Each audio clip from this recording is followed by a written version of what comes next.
Hello, my name is Margaret Tiveron. I am a prayer guide with Unity of Vancouver Island, and I welcome you to this time of meditation. I have been thinking a lot about self-love and self-respect recently, and I would like to make that the theme of today's meditation. And I would like to begin with a quotation from the Buddha. You can search throughout the entire universe for someone who is more deserving of your love and affection than you are yourself. And that person is not to be found anywhere. You yourself, as much as anyone in the entire universe, deserve your love and affection.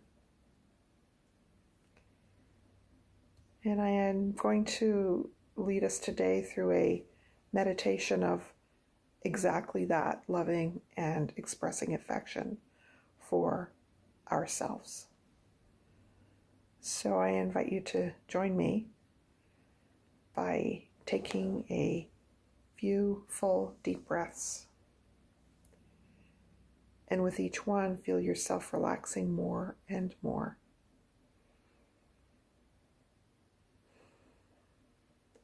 Allow the peace of the present moment to fill you completely as you just relax.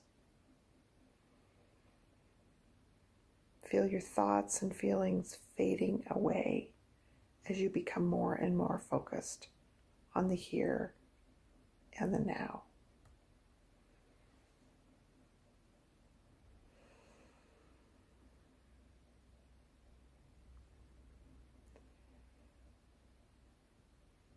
And now I invite you to let my words become yours as I speak in the first person. I am all, and all am I.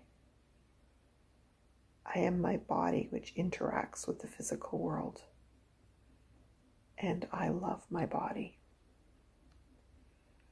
I am my senses. My ears that hear a breeze in the trees, the voice of a loved one, the laughter of a child. My eyes that see the beauties of nature, read a book.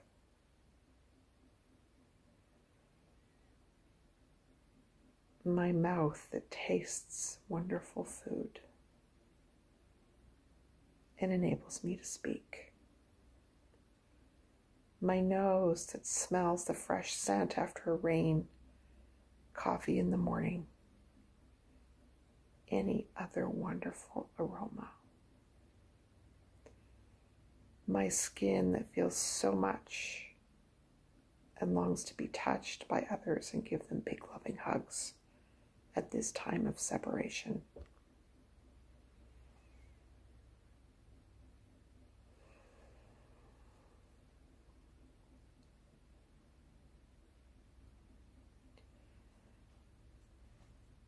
I am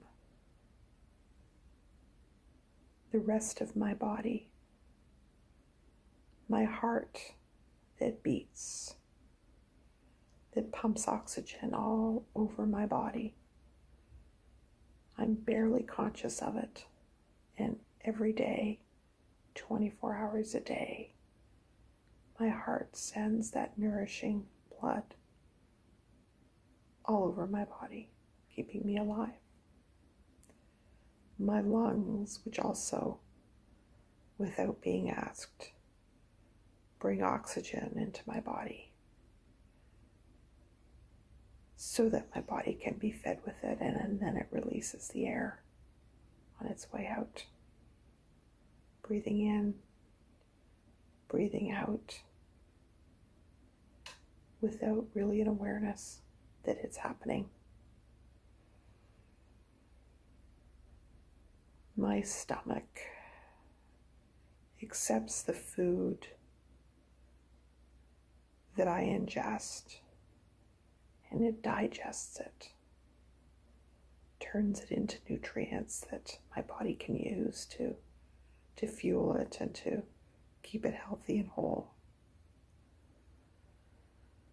And all of my other organs, liver, kidneys, and intestines, and so many others that we can't even think of them all, that do things for us to keep us and our body moving forward in a healthy way, a way that enables us to just not think about what's happening because our body is taking care of it. We send every part of that body love and appreciation.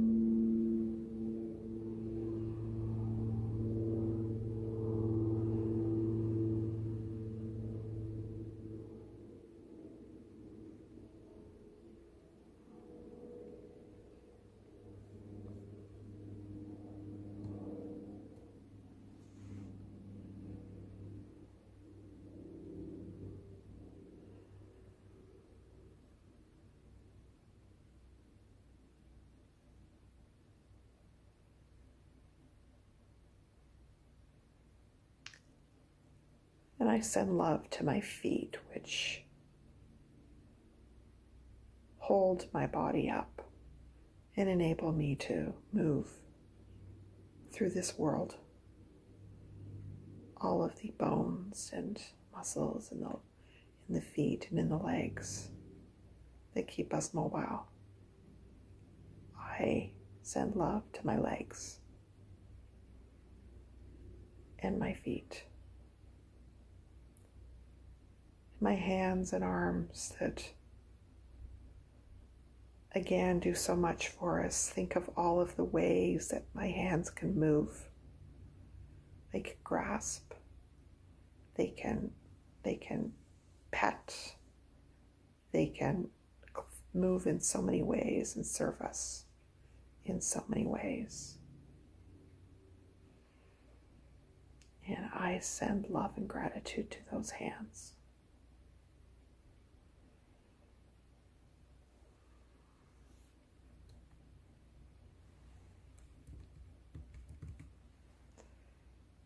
And my face,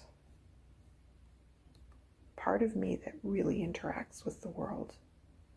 When I smile, when I frown, when I laugh, when I do any number of things to express myself. With my body, I relate to my world, and my body is strong. It is sensitive. It is attuned. It is healthy. And I love and appreciate my body.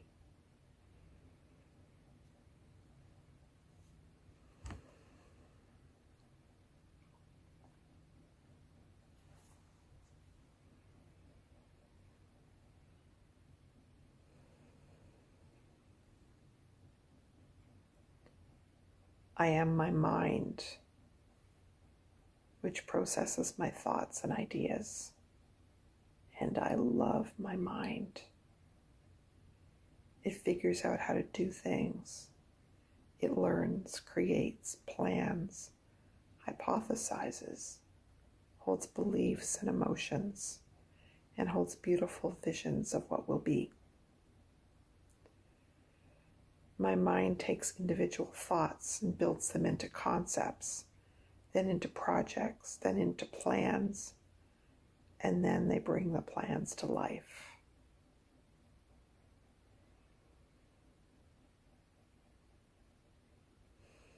My mind is so creative. It writes poems. It concocts recipes. It figures out how to build things, how to get places, how to solve problems. It learns new things. It takes these things and creates something else. With my mind, I am powerful. I am creative. I am genius. and I love and appreciate my mind.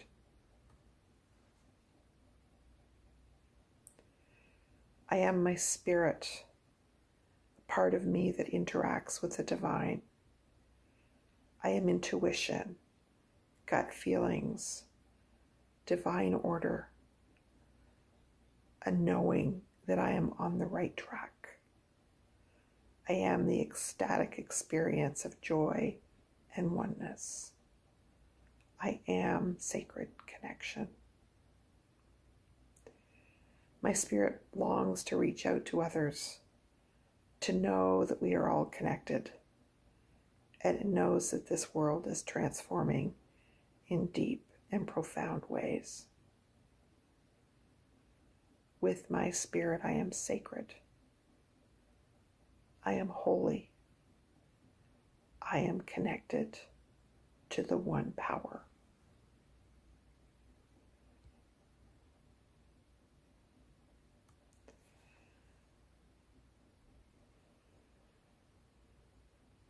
My body, my mind, and spirit are individual parts of me that are inextricably connected. They are all of me.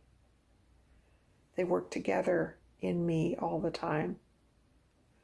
When I hear a sound and recognize it as a loved one returning home, when I feel chills when I hear a sacred truth,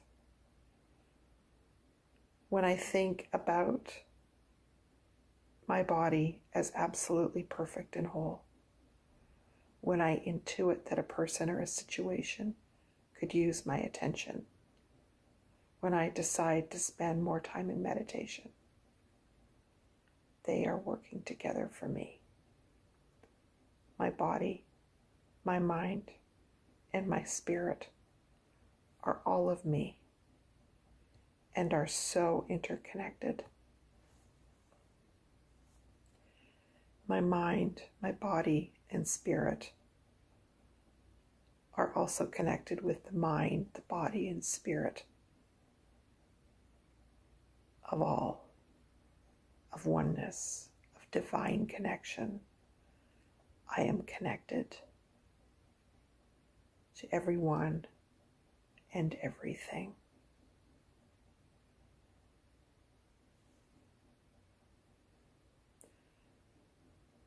I am the body. I am the mind. I am the spirit. I am sacred. I am whole. And I am so grateful for it all.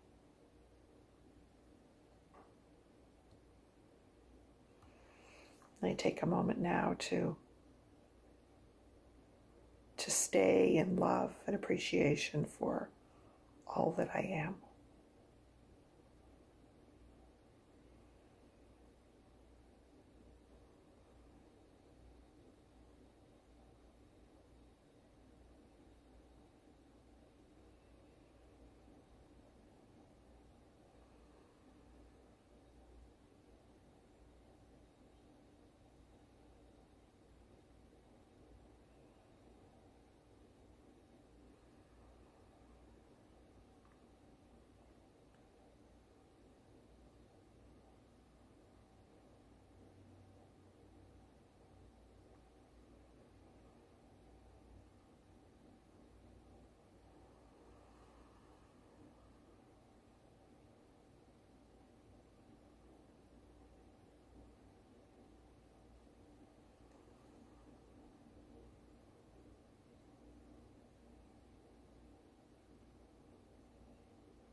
And I would like to conclude with a poem from Nikita Gill. You are not small. You are not unworthy. You are not insignificant. The universe wove you from a constellation, just so every fiber of you comes from a different star. Together you are bound by stardust, altogether spectacularly created by the energy of the universe itself. And that, my darling, is the poetry of physics, the poetry of you. Namaste.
Good morning, everybody. Good morning. We here on Vancouver Island are living, playing, and working on the unceded territories of over 100 First Nations. Wherever you are joining us from, this is true. So let's take a moment to acknowledge that and to express our gratitude for their care and stewardship of the land that we enjoy now.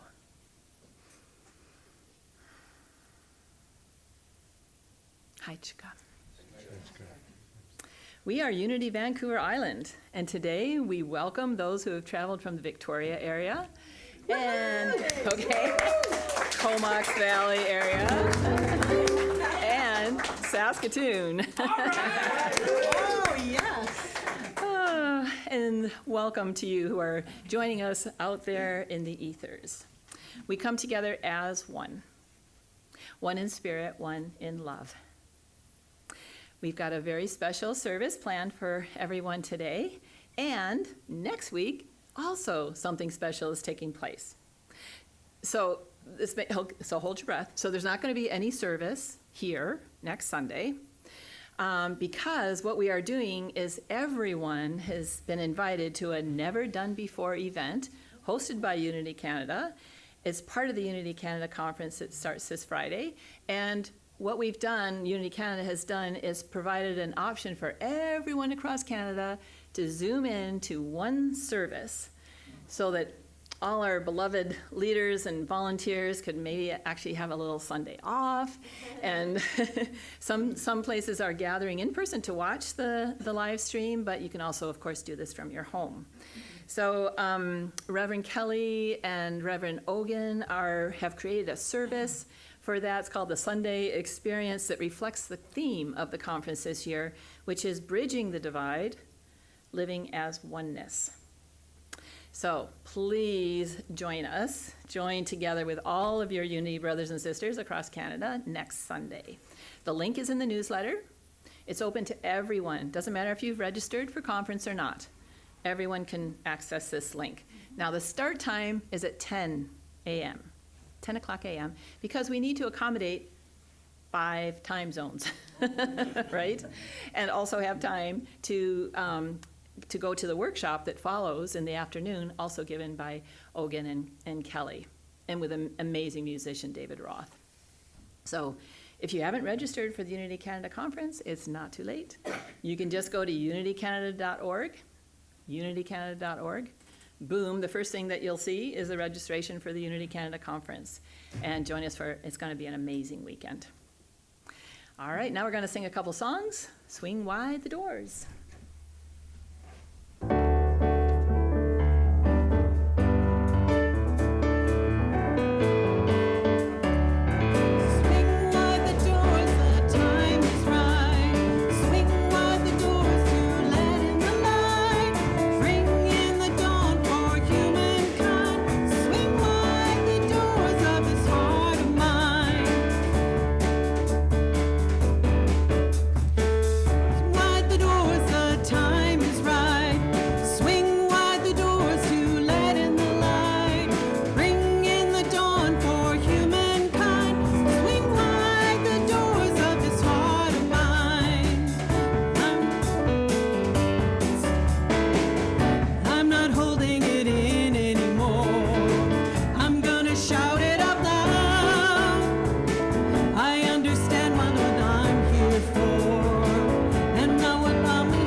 we got one more. Here we go. I'm choosing heaven today. Whew. All right.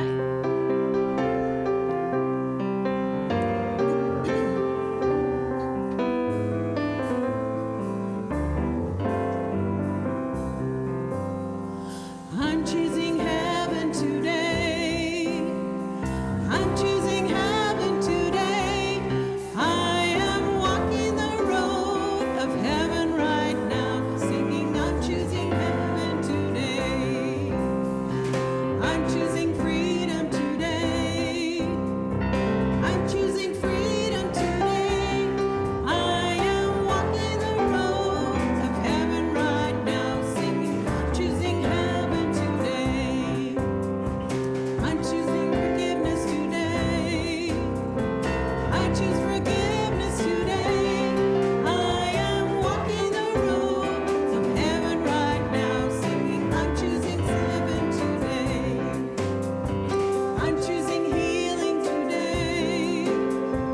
I'm choosing healing today. I am walking the road of heaven right now, singing I'm choosing heaven today. I'm choosing love today. I'm choosing love today. I am walking the road of heaven right now, singing I'm choosing heaven today. Oh, lovely. Thank you. Okay. I think I'm going to sit. Okay. Thank you, Annie. Thank you, everybody, for your voices. And hopefully you're humming along at home as well. We'll just take a moment for an opening prayer. We've already talked about a lot of things, been exposed to a lot of beautiful music and words, and let's just take a moment to bring ourselves to that still, centered place within. We know we can do this so easily just with, if it's comfortable, closing your eyes or following the breath. That beautiful breath that flows in and out, in and out. It's our life. It's divine energy. It is spirit, God, divine mind alive in us.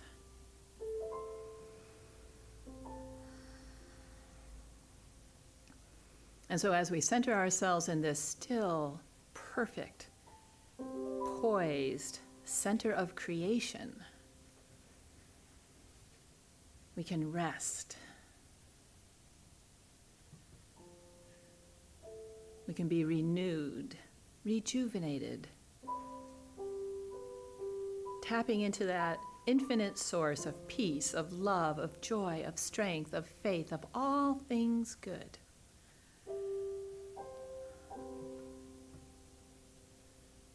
And perhaps you want to grab one of those gifts to bring back into this now moment as we gather together. What would you like to bring forth today? Infinitely sourced, can't use it up. I am love. I am peace. I am joy. I am strength. And so as we come back into this time and place and purpose right now, we can open our eyes, perhaps look around, give thanks for this opportunity, for this knowing, for this understanding of who we really are. And so it is. Amen. If you would join me, please, in affirming our vision. A world powerfully transformed through the growing movement of spiritual awakening. And our blessing for the children. You can even picture children in your life, children out on the street, in your neighborhood, children around the world. Let's hold all those children in our hearts as we affirm this together. We see the divine light shining as you. We love you, appreciate you exactly the way you are. Wonderful. Well, we just sang a song about choice, didn't we? I'm choosing heaven today and our ability to move in the direction of good. So I'd like to share with you some words from Clarissa Pinkola Estes. She's an author. In any dark time, there is a tendency to veer toward fainting over how much is wrong or unmended in the world.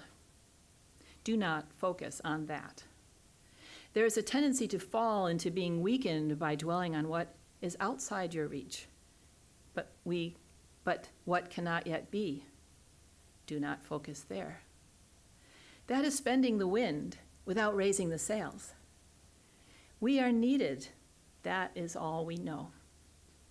And though we meet resistance, we meet more so with great souls who love us and guide us, and we will know them when they appear. Ours is not the task of trying to fix the entire world at once, but of stretching out to mend the part of the world that is within our reach. Any small, calm thing that one soul can do to help another soul, to assist some portion of this poor suffering world, will help immensely. It is not given to us to know which acts or by whom will cause the critical mass to tip toward an enduring good. Written many, many years ago, but I think still applicable today. So you may remember I mentioned that we have some Victoria folks joining us today. You've already met Annie, and we also have another wonderful friend, Javel, and they are going to provide some special music for us. And then we will hear Pat Clarkson, who flew all the way in from Saskatoon just to be with us today. Share from the heart.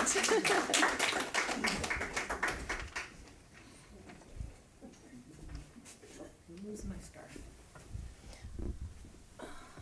One second here.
Lots of love.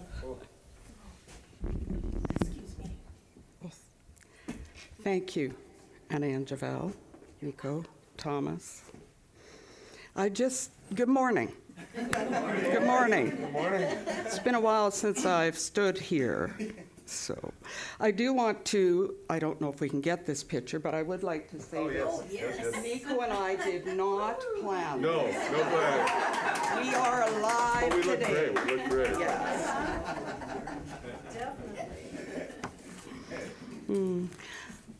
Where is Reverend Patricia? Right there.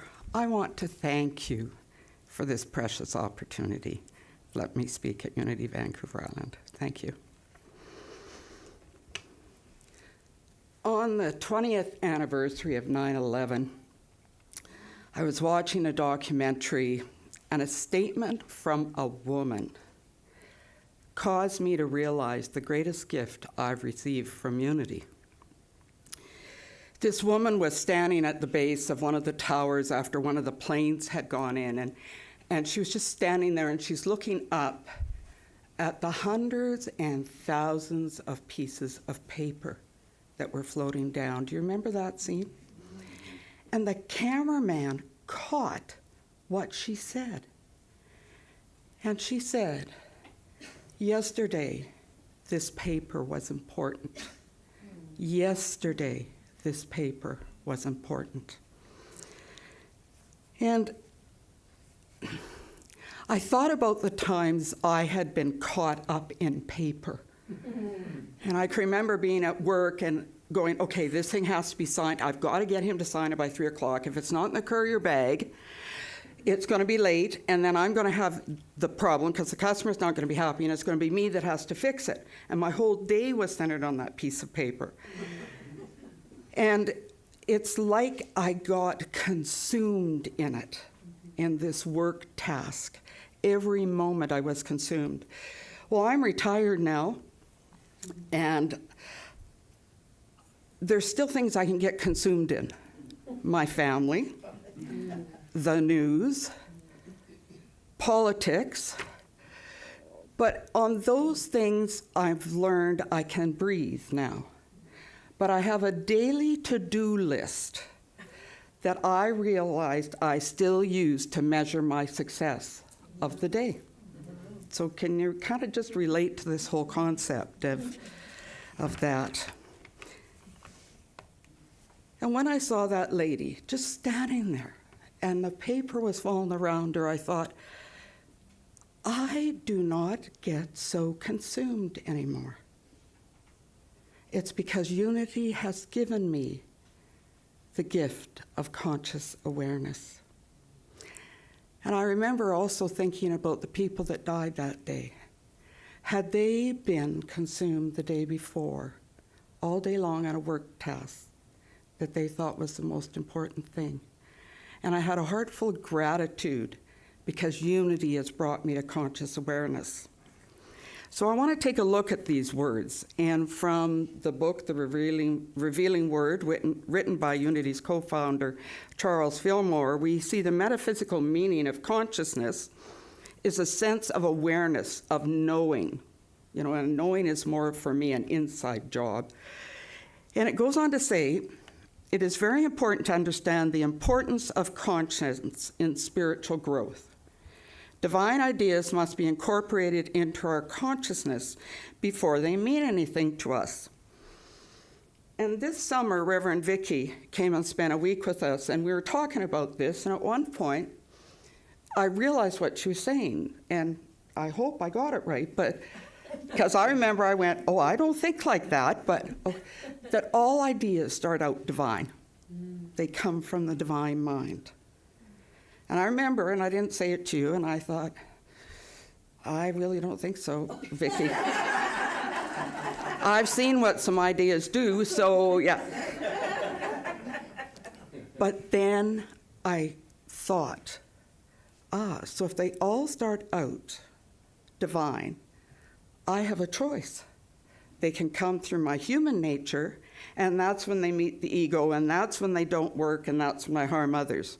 Or I can choose to continue through my spiritual nature, and anything that occurs has a taste of love and peace and joy and care about others. I thought the next part of the revealing word was interesting on this. It says, an intellectual concept does not suffice. To be satisfied with an intellectual understanding leaves us subject to sin, which in unity means you missed the mark on what you're trying to do, which to me means I live from my ego. So sin, that's what sin means. So it leaves us an intellectual idea or a concept with sin, poverty, sickness, and death. To ensure continuity of spirit, soul, and body as whole, we must ever seek to incorporate divine ideas into our mind. A conscious of eternal life places one in the stream of life that never fails. So, my conscious awareness was fast-tracked by the work of Robert Brummett. Now, Robert Brummett is a Unity ordained minister. He also teaches spiritual pastoral counseling, spiritual development, and meditation. And what I love about Robert Brummett is his clarity. It's clear. There's not big fancy words. When he teaches, I call it meat and potatoes. Those that know me know I like the meat and potatoes. Just give me the basics. I'll work with that. So today I'm going to talk about 2 spiritual practices from the book, Living Originally, 10 Spiritual Practices for Transformation. And so his book takes each practice and it gives you a description about it. He tells you what the value is of it. And then he gives you how you can do it formally or generally. And then he talks about the perils on the path. And the perils on the path are when you think you're doing it right and you're so far out to lunch, but you're going, I'm doing it. I got this practice. And then he does frequently asked questions and answers. And then for every practice, he recorded a meditation that he gives you a link to.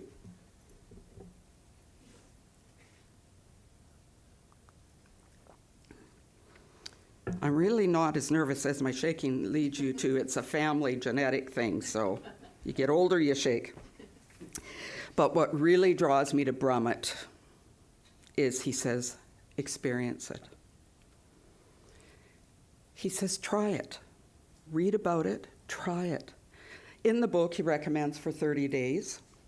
And he says, then decide, does it fit in your toolkit or doesn't it? Well, it fits in mine. And I use these 2 practices of radical, wait, I got cards for you. Somebody said to me, sure wish they had PowerPoints, so I don't have that, but the 2 practices are radical self-awareness and deep self-acceptance. So there's the 2 we're going to talk about. So I use them all the time. They fit in my spiritual toolkit. And the beauty of these 2 practices is you can do it in 10 seconds and what you get. So we're going to look at them. And the first one we're going to take a look at is the radical self-awareness. And Brummett talks about levels of consciousness. So the simplest level is you see your body and say, this is my body. That's awareness, the simplest awareness. You go to a deeper level, you say, this is my body, and you know it is you. There's something inside you. You have this knowing that this body is mine. And every body is separate and is separate from others. There's no other body like it, so we know that. Now we get to radical self-awareness. You see your body. You know it's your body. You make a judgment about what you've seen, and then you get an emotional reaction. So it's really kind of deep. So the example is, I look in a mirror, oh yeah, that's me. I've had a thought, I don't like what I see, and I go, well, yeah, that's me. Or I go, oh, yeah, hey, when Nico walked in, I really got happy. I really did, because I thought, wow, life here, life. So But one of the things could be, and this happened to me was a while ago, was looking in the mirror and realizing, where did the gray come from? And then I started to giggle when I was writing this, because I want you to go back to isolation and COVID. How many people do you think looked in the mirror and said, when did this happen? When did this happen? That's right. So that is radical self-awareness, going deep. And it reminded me of, well, first I want to say, I just went a page ahead. It is to be aware in this present moment. Radical self-awareness is in this present moment. And it is to be aware of what's happening to your body, what your thoughts are, and what your emotions are. And it reminds me, I had 2 juvenile diabetes stepchildren. And they were young, and until they were teens, they were part of my world. And we take their blood sugar levels all day, especially when they're little, because they can't really tell us much. And we'd take their blood, and from that, we would ask them, if it was normal, we'd just say, great, continue. If it wasn't, if it was low or high, we might say to them, what's happening to you in here? And then we'd say, what are your thoughts? Because either end of them, they had physical reactions and there would be cognitive reactions. So what radical self-awareness is, it's as simple as pricking your finger to get your blood sugar. It's that quick, and we're going to do it in a moment in this talk. And you look to say, you don't think so much with your head, but when you're looking at this assessment, what's happening in your body? Is there any tension anywhere? Is your heart just singing because you're so happy? What is happening? And then go, what am I thinking and what are my emotions? And the second part of it is, there's no judgment. Whatever you see, it just is. It's just like the blood sugar. The result was what it was, and we made informed decisions based on what we found. So I do this practice all the time. I do it in the morning. I do an assessment and say, okay, where are we? Because I want to come from the spiritual side. I want to set my intention to go there. So I'll see where I am, and then what do I need to do?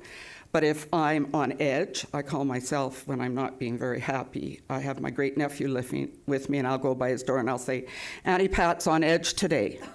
I don't see him for a while. So I take my assessment and then I do something. Or sometimes I'm just so happy my heart sings, and I'll do radical self-awareness then, because I want to know me, and this tool helps me to know who I am, because when I am happy and my heart's singing, I'm closer to the divine, my divine nature.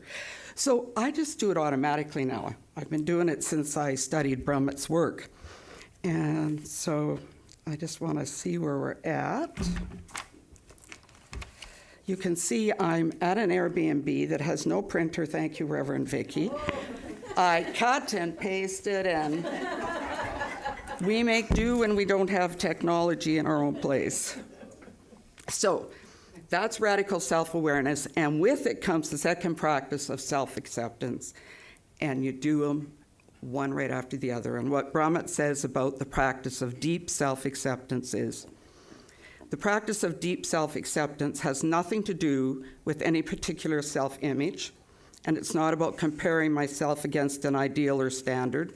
So I'm not comparing myself to society's standards or what I think I should be. Deep self-acceptance is simply the unconditional acceptance of my present moment experience, whatever that experience is. So you are an observer, you are a witness of what you are seeing. You have keep your emotion out of it, just observe.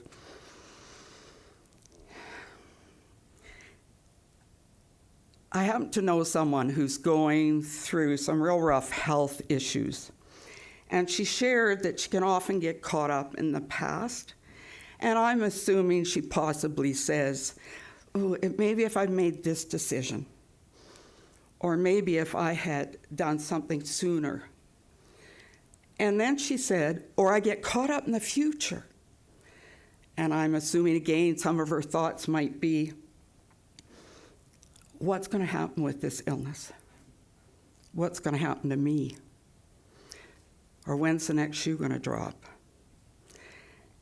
And she said, what I do now is I say to myself, where are my feet? Where are my feet? And she said it immediately brings her back to the present moment. And that's what radical self-awareness and self-acceptance does, is bring you right back. So I use that. Some of the people here know that I also had keychains made with where are your feet. Mine is now gone. My sister saw it and said, can I? And so she's got it, so that's all right. But, so where are my feet? It's a way of grounding and bringing yourself back. So we're going to try this spiritual practice right now. In a moment, I'm just going to ask you to just go inward, do the assessment. Remember, just observe. Just observe. We're going to do it for 20 seconds. I do it now real quick for 20 seconds. And just when we're getting to the end, I'm going to say to you, time to move into self-acceptance. So, everybody ready? Okay, so please just do a self-assessment.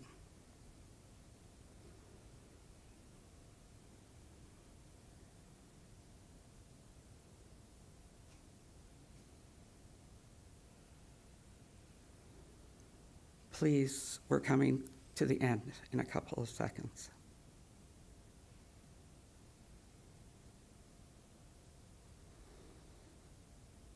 Okay. How did it go? Great. Were you surprised at what maybe was going on? Yes. Yeah. Yeah, I was going to ask how many remembered their feet were here in Nanaimo, but where were their thoughts? At Unity Vancouver Island, where were their thoughts? But yes. No, when it made the profound incident that happened was, I had made a life-changing decision, and Reverend Vicki and I were to go away to Unity Village, and she phoned and we talked, and I said, I'm not going to go. And Reverend Vicki just was very calm and said, that's fine. And then I was walking to the church, and I did this. Excuse me.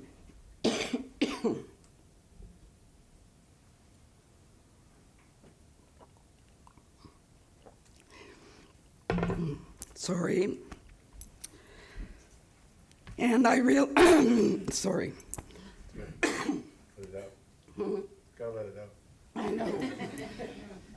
Bless you, Nico. Where's Ted with his cough candies when I need them? So I realized that I was coming from a very human side, and I needed to be there. It was the decision that I was not going to carry through with ordination. I had finished my 3 years of school, and I chose not to be ordained. I chose to go home and be with my family and support my mom, who has dementia. So it was a pretty major decision, and I realized with that assessment that that's not what I wanted to do, was not be there with my fellow students and be there as they walked across the stage. So it was the right decision. I want to end my talk sharing something about self-awareness and this conscious awareness, this tremendous gift that I've been given from Unity. And I want to end it with a personal story and how one of Reverend Patricia's words of wisdom was the last step in a journey that's taken me over 60 years. So thank you. About 5 years ago, I read a book by a Vancouver palliative care doctor. He spoke about 4 questions that people that are dying ask themselves. I do not remember 3 of them because I've already addressed them, but I think they're about forgiveness and making amends. The one that got me was this question: over your life, what have you allowed to consume you? Over your life, what have you allowed to consume you? And he said they deal with it, like they realize, this has consumed and taken up so much of my life. And my answer was immediate: my weight. It was my weight. It's affected relationships, how I live my life, and a lot of headspace, sleeping or awake. So I just want to share a few key events that have caused this and what I went through. So my mom believed from a very young age I was overweight. I was a founding member of Take Off Pounds Sensibly in the small rural town I grew up with at 11. And if you put on the most weight, you took home the piggy bank and put money in every time you cheated. I was forever on diets. My first marriage was abusive, and one of the ways he controlled me was through my weight. If I lost weight, he'd say, "You look disgusting, you're too skinny." If I put on weight, he'd say to me, "You're a sumo warrior." I left that marriage, however, by that time, the messages didn't need to come from anybody outside me. I had them in me, and I was feeding them. So at 32, I go to counseling as the child of an alcoholic, and one of the counselors said, one of the exercises we have to do is, I want you to look at pictures of yourself in high school. And I said to her, I don't do that. I've not looked at pictures of me in high school. I do not look at them. And she said, well, we're going to do it. So I had to go get some. And I looked at them, and I couldn't see me. I couldn't find me. I was 5'3", 113 pounds.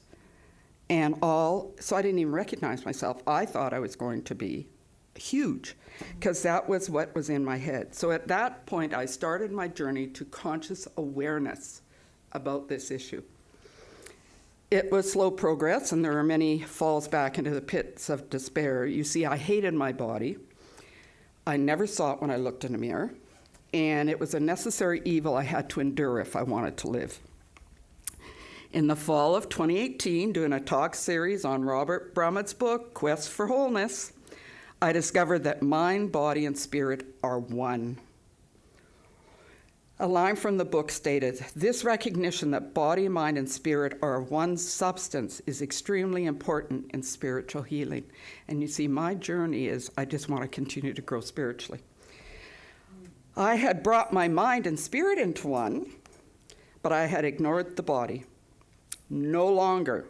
In November 2018, I told the body I was done abusing it and ignoring it. I was bringing it into the wholeness with the body, or with the mind and the spirit. Well, all I can say is a wild ride ensued. My body did not trust me, and I wonder why. Like, the craziest things happen. Well, 3 years has passed, and on a warm Saturday fall evening, I don't know when you spoke that, what I'm going to talk about, maybe 4 weeks ago, I was sitting on my deck, and I felt the release of my weight. Like, I've really been working hard on it. And it was like something had come loose. And what I realized was the people that had said those things to me, had taken those actions about my weight, they were dealing with their own issues. I was not the issue. I was not the issue. In fact, I thought, some of them might even be dead, and if they aren't, they don't even remember what they said to me. But I had kept carrying it. And I said, I'm sitting out there, it's just beautiful, and I said, have I not carried this enough? Can I not lay it down? So I go to bed, and I get up next morning, I'm watching the service, and Reverend Patricia spoke about the book, Who Ordered This Truckload of Dung? She shared the story of waking up and finding someone had left a large pile of dung in front of your door. From the book, we learn there are 3 things you should know about this dung. You did not order it. It's not your fault. You are stuck with it. No one saw who dumped it, so you cannot call anyone to take it away. It's filthy and offensive, and its stench fills your whole house, and it's almost impossible to endure. In this metaphor, the truckload of dung in front of the house stands for the traumatic experiences that are dumped on us in life. There are 2 ways of responding to being stuck with a truckload of dung. The first way is to carry the dung around with you.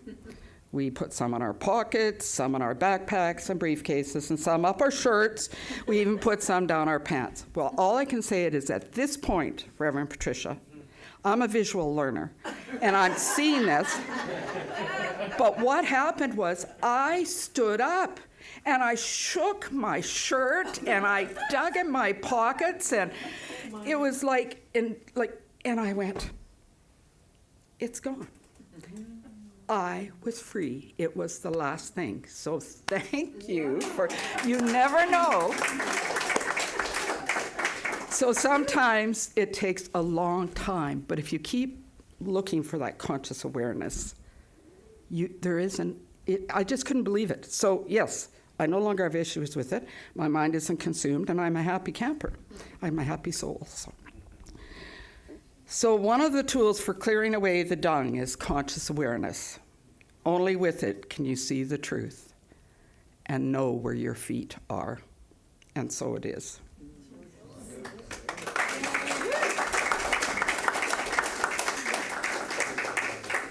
So we're going to go into meditation, but I thought first maybe you'd like to just maybe stand for a minute, stretch, before we just go. Yes. Yeah. All right. All right, so I invite you to sit again. And if you'd like to play, Nico, I more than would love it. So I'm going to invite you to join me in meditation. You may choose to close your eyes as we take a deep breath in and slowly exhale. Release any tension in your body. Allow your breath to move freely through your body, gently removing any blockages.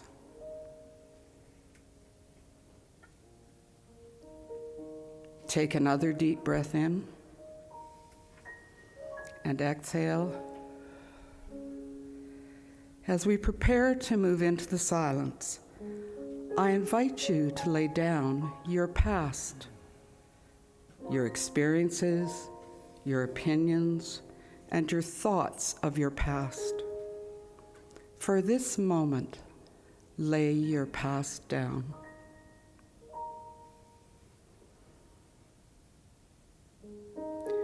Now on the next breath in and exhale out, I invite you to lay down your future, your aspirations, your uncertainty, your what-ifs. For this moment, lay down your future. You can pick both up if you wish at the end of the meditation. For now, just lay them down.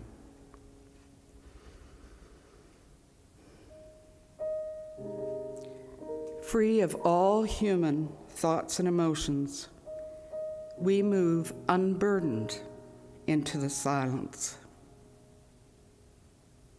Open and receptive to be fully present, we move into the silence.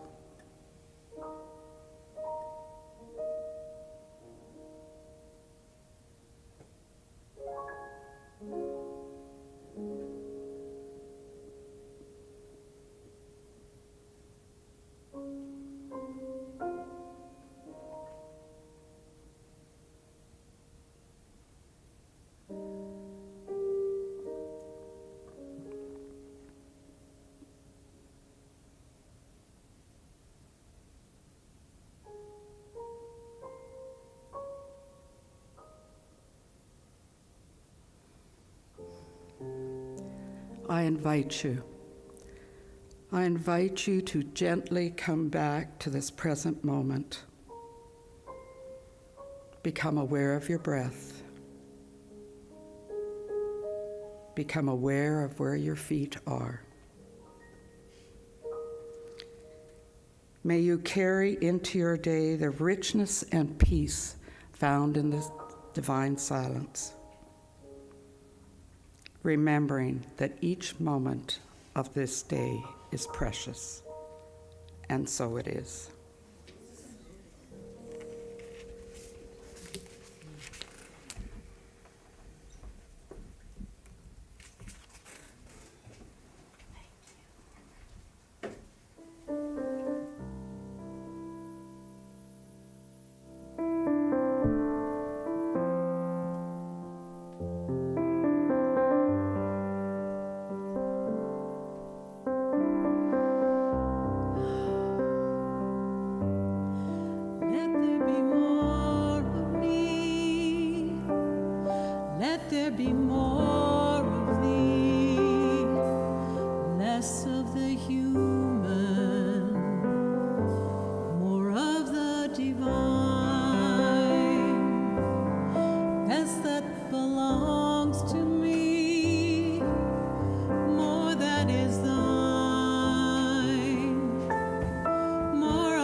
Thank you, Nicole. I don't know what's next. Oh, an interlude. Really? Ooh, exciting. Oh no. Exciting indeed. What to play?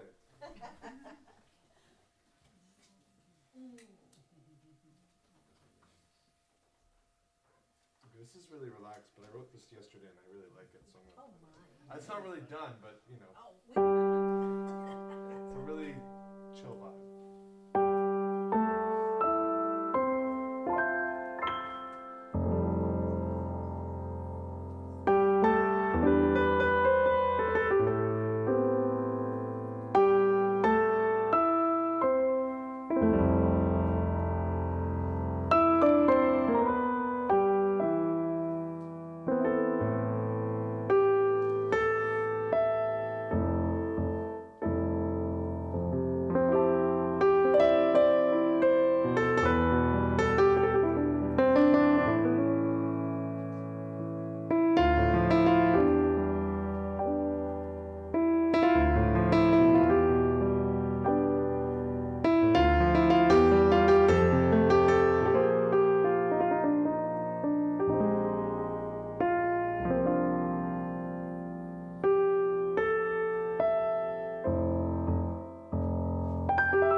Thank you, Nico, and thank you, Annie. Your presence here was a blessing today. Thank you so much. And Pat, I don't know how many of us identified with this consumes us is our body image. Oh, yes. People related. Thank you for thank you for showing us the solution to that. Now we can all let it go, right? Yeah. Takes a little dung. Yeah. So just a few quick announcements. Thank you, Reverend Vicky, for pointing out that we are not here next week. We're all going online for the conference. You can still register and have fun. See you all there. And we'll be back here in 2 weeks, of course. And we are going ahead with a gift craft sale in November. So if you'd like to rent a table, sell all your goods, or a lot of people are approaching me saying, I do a little bit of crafting, I don't want a whole table, but I'll donate a few things that Unity can sell as a fundraiser. So thank you. Your participation is appreciated no matter what you do.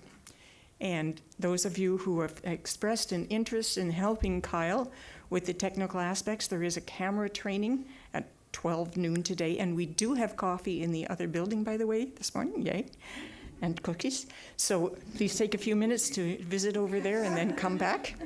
And Kyle would teach you how to operate the camera. And thank you, I want to acknowledge Sharon, who's been doing it so regularly the last few weeks. Gisela loves applause. I don't know if you've noticed that. And this Thursday and next Thursday, please join us at 7 for some Indigenous Hulkaminum instruction from our friend Lawrence. If you can and you intend to come, please do try to attend both sessions. And so right after service today, those of you who are watching from Victoria, please go online. And those of you who are watching anywhere, go online with Mavis and just have a few minutes of fellowship and talking about the service today and sharing. Carl's going to put that slide up again at the end so you can copy down those meeting numbers. And also in Victoria tomorrow evening, between 7 and 8 o'clock, join the gang to sit in a circle and share where you are and talk about what you'd like to see happening in Victoria. And our prayer guide today is Thomas. I do believe this is Thomas's maiden voyage in our prayer room after service. He'd be delighted to sit with you. Who is it? Okay. I even played Maiden Voyage by Herbie Hancock. Now I feel like a fool, Thomas, like a fool. All right. And our gratitude this week goes to Kyle and Marty, who go beyond and above. And I think Kyle wants to come up quickly and say something.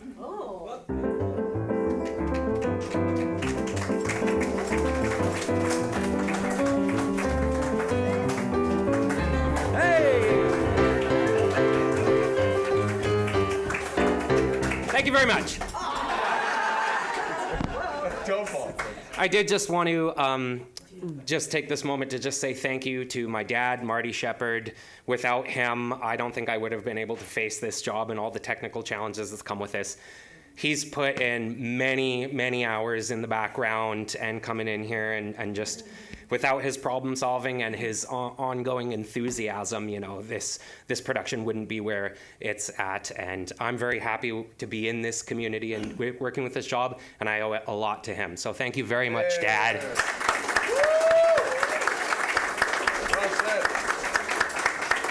So yes, Marty, thank you for your generosity of spirit and for your humor. You are delightful to be with. All right. That's Marty and Kyle. Such a good. And so if you would repeat with me our abundance affirmation this morning. The infinite and eternal supply of all good things awaits my acceptance. Knowing my worthiness, I accept, use, share, and release, trusting that I am always abundantly provided for, and so it is. And welcome back Annie and Javelle for our sharing song. We're going to start a little bit slower. I think Javelle sort of wanted to do that. We'll just build, yeah. Oh, okay. Slow and build, yeah. Would everyone like to stand? That would be lovely.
I just want to extend my thank yous to the team, Reverend Patricia, to our amazing guy. Oh my goodness, Nico, thank you.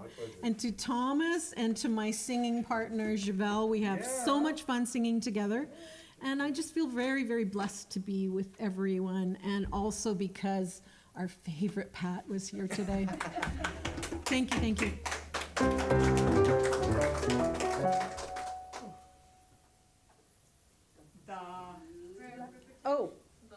Oh, the light of God surrounds us. One with the light. Let's try that again. The light of God surrounds us. I am one with the light. The love of God enfolds me. I'm one with love. The power